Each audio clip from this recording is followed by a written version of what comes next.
Good morning everyone, I am Kimberly M. Kanyamaki from BSED1. My report is all about the nation at war.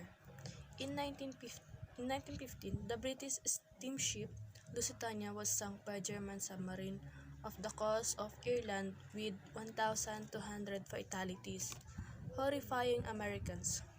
The tragedy embroiled the United States more deeply in the European crisis. And despite Wilson's commitment to peace and neutrality, America went to war in 1917. For the majority of history, North America's population was entirely indigenous in its character. In the early 1600s, the European began to establish colonies along the Atlantic coast. This settlement became a gateway through which millions of people would eventually flow west, creating incessant demand for new land. However, these foreigners were not the only migrants creating chaos as they claimed new homes across North America. Their migration created a domino effect which provoked conflict and cultural changes, as people who already called the West home fought to defend their territory. From the Atlantic to the Pacific, the wars created by mass migration would transform North America into the continent we know today. World War I is actually much more complicated than a simple list of causes. While there was a chain of events that directly lead to the fighting, the actual root causing causes are much deeper and part of continued debate and discussions.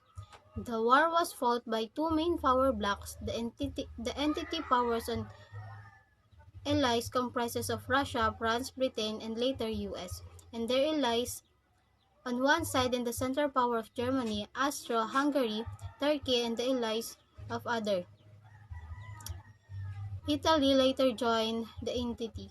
Over time, countries throughout Europe made mutual defense agreements that would pull them into battle. Thus, if one country was attacked, allied countries were bound to defend them. Before World War I, the following alliance existed is the Russia and Serbia. Russia, bound by treaty to Serbia, announced mobilizations of its vast army in her defense. Second is Germany and Austria-Hungary. Germany, Germany and Austria-Hungary made an alliance to protect themselves from Russia. Germany, allied to the Austria-Hungary by treaty, viewed the Russia mobilization as an act of war against Austria. Hungary declared war on Russia after a scant warning on August 1, 1914. The third one is France and Russia. Russia formed an alliance with France to protect herself against Germany and Austria-Hungary. France, bound by treaty to Russia, found itself at war against Germany and by extension on Austria-Hungary following a German declaration on August 3, 1914. Britain and France and Belgium. Britain allied to France by a more loosely worded treaty which placed a moral obligation upon her to defend France, declared war against Germany on August 4, 1914. Her reason for entering the conflict lay in another direction. She was obligated to defend neutral Belgium by the term of 75 years old in treaty. The last one is the Japan and Britain. Japan, honoring a military agreement with Britain, declared war on Germany on August 23, 1914. 2 days later, the Austria-Hungary responded by declaring war on Japan.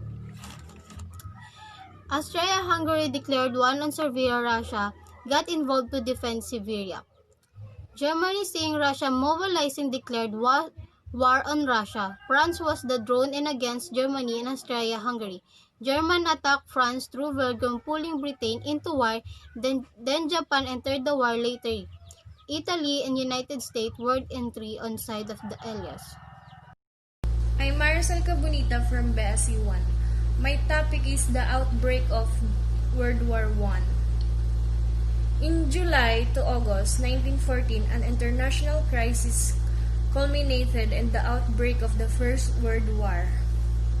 The crisis had three phases. In the first, one of the six European great powers, Austria-Hungary, launched a war against Serbia.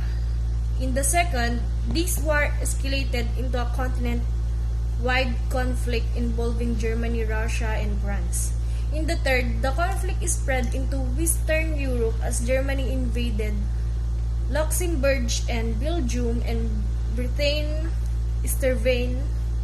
The sixth great power, Italy, remained neutral.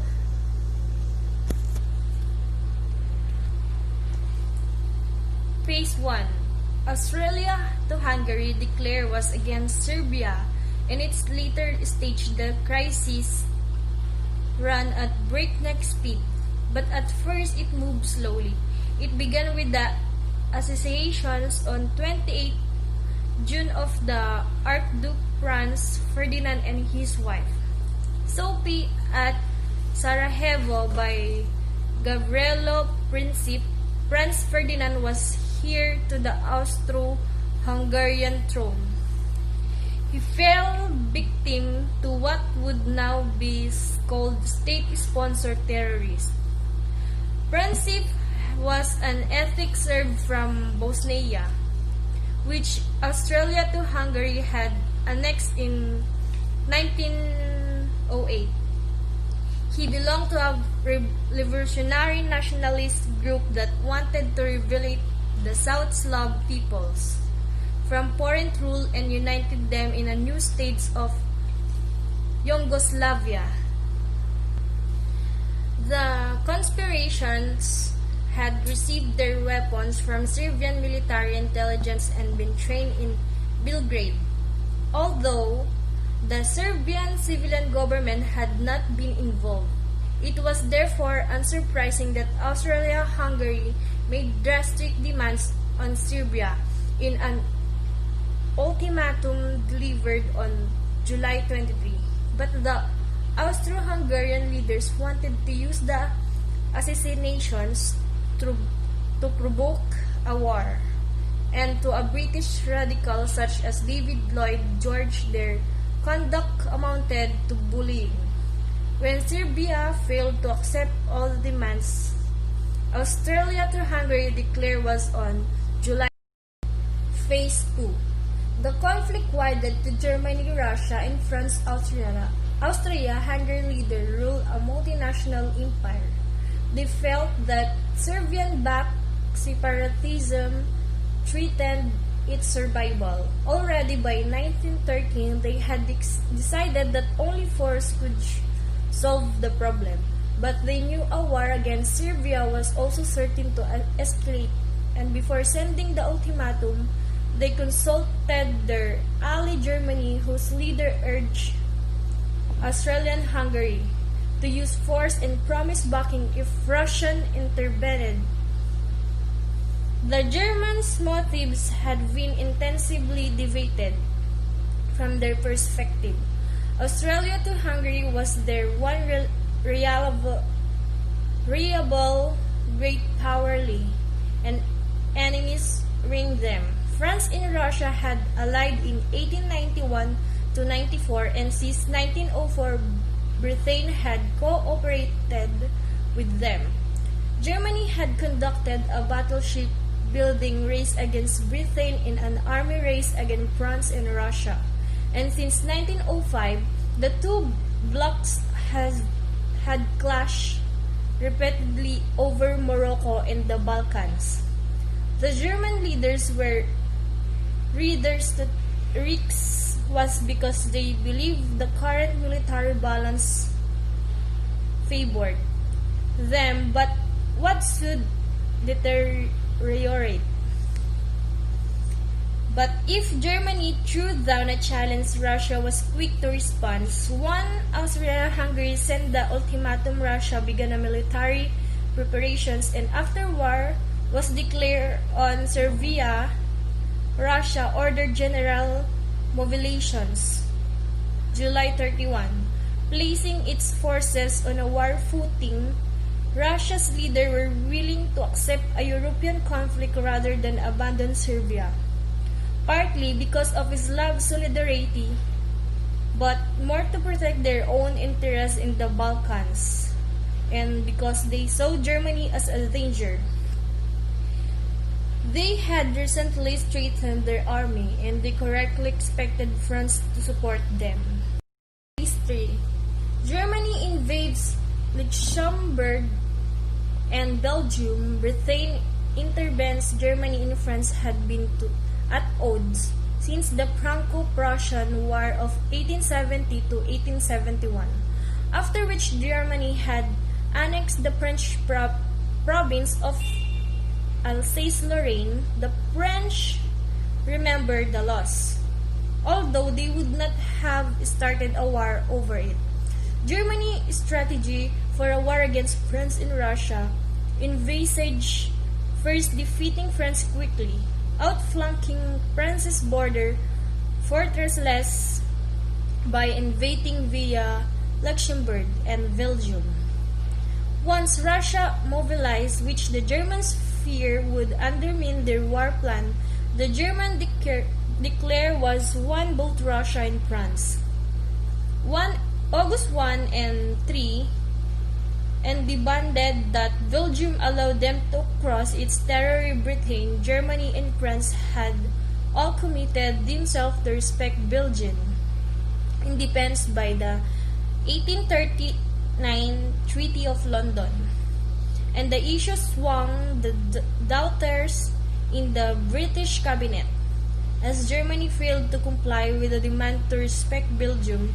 On August 4, Britain declared war. In 1914, a Balkan crisis coincided with the tension between Europe's opposing power blocs. For decades, the continent had enjoyed relative peace, and many had believed that war was becoming absolute. Some called for a common language such as Esperanto. Now, however, anti-war oppositions collapsed because even moved too quickly in the full facts of the crisis remained hidden, and because each government could present the conflict as a defensive struggle forced on it by the enemy. Partly for this reason, at least until 1917, pro-war consensus generally remained solid. Okay, so hello ma'am. Ito po ang aking report ma'am about World War I and Asia. Ang topic na naka-assign pa sa akin ay the spread of conflict. The French joined the fighting, and the Austro-Hungarian Empire declared war on Russia in August 1914. President Wilson was committed to neutrality while the other countries began to fight the Great War. Named World War I years later. Eventually, 32 nations became embroiled in the conflict. The French-British-Russian alliance became known as the Allied Forces. Germany and Austria-Hungary formed the Central Powers.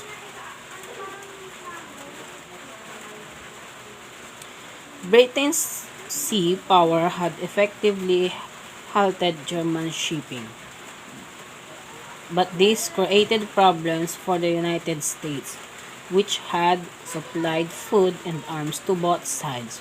The British tightened their blockade, and as Germany's supply routes were closed off, the Germans faced starvation unless they worked around it. By April 1917, more than $2 billion worth of goods had been sold by the United States to England and the Allied countries. The German Navy used submarines, called U-boats, to torpedo vessels supplying England. Unfortunately, this included U.S. ships. This report is all about World War I and its causes. The causes of World War I, also called First World War or Great War, remain controversial. The Great War began in the Balkans on July 28, 1914 and ended on November 11, 1918, leaving 17 million dead and 20 million wounded. Scholars looking at the long term seek to explain why two rival sets of powers, the German Empire and the Austria-Hungary against the Russian Empire, France, British Empire, and later the United States came into conflict by 1914. They look at such factors as political, territorial, and economic competition, militarism, a complex web of alliances and alignments, imperialism, the growth of nationalism, and the power vacuum created by the decline of the Ottoman Empire. Other important long-term or structural factors that are openly studied include unresolved territorial disputes, the perceived breakdown of the European balance of power, convoluted and fragmented governance, the arms races of the previous decades, and military planning. Scholars seeking short-term analysis focus on the summer of 1914 ask whether the conflicts could have been stopped or deeper causes made it unabatable. The immediate causes lay in decisions made by statesmen and generals during the July crisis, which was triggered by the assassination of Archduke Franz Ferdinand of Austria by the Bosnian Serb nationalist Princip, who had been supported by a nationalist organization in Serbia. The crisis escalated as the conflict between Austria-Hungary and Serbia was joined by their allies Russia, Germany, France, and ultimately Belgium and the United Kingdom. Other factors that come into play during the diplomatic crisis leading up to the war including misperceptions of intent, such as the German belief that Britain would remain neutral, fatalism that war was inevitable, and the speed of crisis, which was exacerbated by delays and misunderstandings in diplomatic communications. The crisis followed a series of diplomatic clashes among the great powers, Italy, France, Germany, United Kingdom, Austria-Hungary, and Russia over European and colonial issues in the decades before 1914 that had left tensions high. In turn, the public clashes can be traced to changes in the balance of power in Europe since 1867. At dyan po nagtatapos ang parte ko. I am Angeline and Panibatan is my last name. Thank you for listening and keep safe everyone.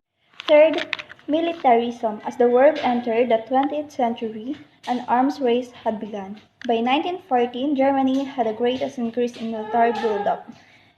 Great Britain and Germany both greatly increased their navies in this time period. Further, in Germany and Russia particularly, the military establishment began to have a greater influence on public policy. This increase in militarism helped push the countries involved to war. Fourth, nationalism. Much of the origin of the war was based on the desire of the Slavic peoples in Bosnia and Herzegovina to no longer be part of Austria-Hungary but instead be part of Siberia. In this way, nationalism led directly to the war, but in a more general way, the nationalism of various countries throughout Europe contribute not only to the beginning but the extension of the war in Europe. Each country tried to prove their dominance and power. And lastly, the fifth one is the assassination of Archduke Franz Ferdinand of Austria. This is the deliberate murder of a high-ranking government official. While the causes of the war are infinitely more complicated than a simple timeline of events, and are still debated and discussed to this day. The five major factors were being discussed provides an overview of the most frequently cited events that led to the Great War. Thank you. And ako po si Jessica Paningatan. During the conflict, Germany, Austria, Hungary, Bulgaria, and the Ottoman Empire, or known as the Central Powers, fought against Great Britain, France, Russia, Italy, Romania, Japan, and the United States. Those 7 countries are called the Allied Powers. By the time the war was over and the Allied Powers claimed victory, soldiers and civilians alike were dead. The war began in the summer of 1914. Many people thought it will end up in Christmas season, but it lasted more than 4 years, ending in 1918. For aspiring historians, understanding the causes of World War I are equally as important as understanding the conflict's devastating effects. World War I moved into full force from 1914 through 1918, ending when peace was broke between German and Central Forces and the Allied powers with the signing of the Treaty of Versailles. There were many other factors that also played a role in leading up to World War I, but there are only 5 major causes of the Great War. Let's use the acronym AIMNA or AIMNA. They are alliances, imperialism, militarism, nationalism, and assassination. Each of these topics played a significant role in the reasons why World War I began. First to come is the alliances, a relationship for mutual benefits between nations in Europe. The most prevalent mutual relationship is on defense. Once a certain country is attacked, the allied country will come to its defense. Second is imperialism. Imperialism is when a country increases their power and wealth by bringing additional territories under their control. Before World War I, Africa and parts of Asia were points of contention. Among European countries, this was especially true because of the raw materials these could provide. The increasing competition and desire for greater empires led to an increase in confrontation that helped push the world into a great war. Ako po si Rosalyn Paningbatan. Thank you po. This is the continuation of the lessons, and it is all about the entry of Asian countries into the war. For some overview, for the peoples of the Far East in general, the outbreak of World War I was no immediate concern. It was a civil strife in the West, with the center of the struggle thousands of miles away. However, for Japan, the war presented what seemed a golden opportunity to expand her interest at the expenses of the European colonial powers, who could not at the moment pay much attention to their positions in the Far East. Ostensibly, in fulfillment of her commitment to her ally, Great Britain, Japan early joined the fray, giving so little as possible for the utmost possible gains. After reducing the Germany strongholds in the Orient, Japan subsequently attempted to ram down on disunited China, the infamous 21 demands, compliance with which would have converted the huge land into a Japanese protectorate. China, with the support of the Americans, succeeded in securing a modification of Japanese demands. Eventually, China and other Oriental countries were drawn into war on the side of the Allies, either out of compulsion of friendship, as in the case of China to the United States, or by virtue of being a colony, as in the case of British India. The immediate cause of the war was the assassination of Archduke Francis on June 28, 1914. Bosnia was a Balkan province which Austria-Hungary had annexed in 1908 over the protest of Russia and Serbia. The Austrians blamed Serbia for the crime. After serving an ultimatum on Serbia, the Austrian government declared war on July 28, 1914. Russia mobilized her armies to come to the aid of Serbia. This provoked Germany to declare war on Russia on August 1, 1914.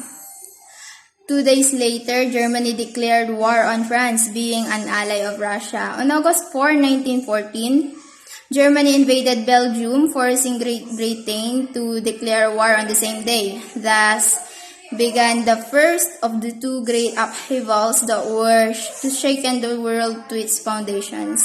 And this is the role of India. Although India was never satisfied under British rule, she temporarily laid aside her differences with her colonial master and cast her lot on the side of the Allies. She contributed about 1.5 million fighting men and workers to the war fronts. When Britain declared war on Germany in August 1914, India was notified that it was automatically at war as well as part of the empire.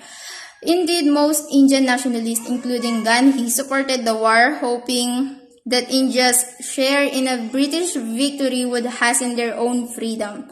Several of the princely states sent volunteer detachments.